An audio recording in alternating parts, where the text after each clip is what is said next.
They don't play. They don't want to play under pressure. They don't want to play under stress. Yeah, it's easy in this way. And Tottenham story is this: 20 years that there is the owner and never won something. But why? Only for the fault is only for the club or for every manager that stay here. And I have seen the manager that Tottenham had on the bench. You risk to disrupt the figure of the manager and to protect the other situation in every moment. And until now, I try to hide the situation, but now no, because I repeat, I don't want to see what I have seen today, because this is unacceptable. Also for the respect for the fans that follow us, pay the tickets, and to see the team another time, to have this type of performance, for me, I repeat, this is unacceptable. All right, guys. Just got through with being sick. Now I'm beginning a new semester of school. Guys, it never snows in the south of the United States, especially not in New Orleans. The last time we got snow was 2009. So I'm out here. But I had some thoughts about Tottenham. And guys, I don't have the energy to rant. It's beautiful today.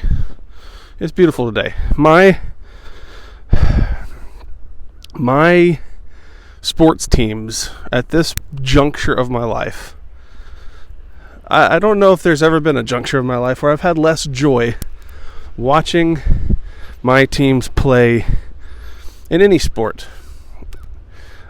My Dallas Cowboys missed the playoffs after 3 straight years of being towards the top of the league, 12-win seasons, playoff appearances. We missed the playoffs completely. Lost 10 games. Bad form. My Mavericks just lost to the worst team in the NBA. We've lost like 10 out of the last 13. Injury bug has bitten the Dallas Mavericks. And Tottenham, boy, Spurs have been up and down this season, man. Spurs have had some high-quality moments early on, and not very many since. The injury bug has gotten us, and it's gotten us bad. But I have no energy to rant. I think that Ange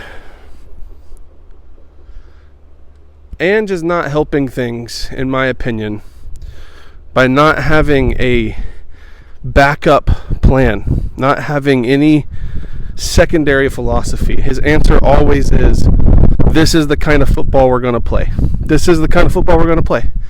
And no matter how much the squad depth suffers, he doesn't have the players to play the way he wants to play.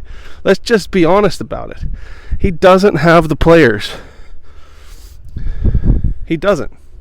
He doesn't have the team. The defending is absolutely dreadful. I like Dragic, I really do, but boy, he's put together some terrible performances. And I even like Archie Gray, but we can't be relying on these guys. We've got to have the full depth squad, which brings up in my mind the most important problem. Has to do with management. This is the same way with my Cowboys. We're never going to win with Jerry Jones as the manager. It goes all the way up to the ownership. We're never going to win with him as a manager because he puts money, marketing, and flash above substance and above team building. And that's the same thing we've got with Daniel Levy. The number of high quality coaches that we've had: Antonio Conte, Pochettino. I mean, you look at these guys and you look at what they're doing now. You look at these are good coaches. You had Jose Mourinho.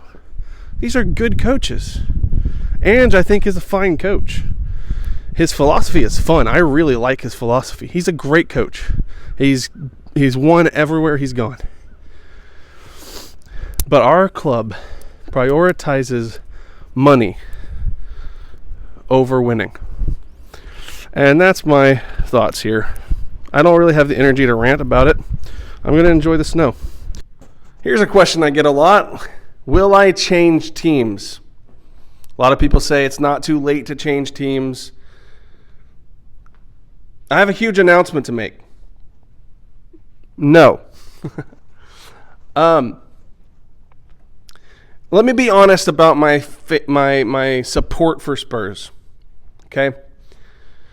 When I first got into football, a lot of people were talking to me about which teams I should support. And at the time, Spurs were playing an exciting brand of football.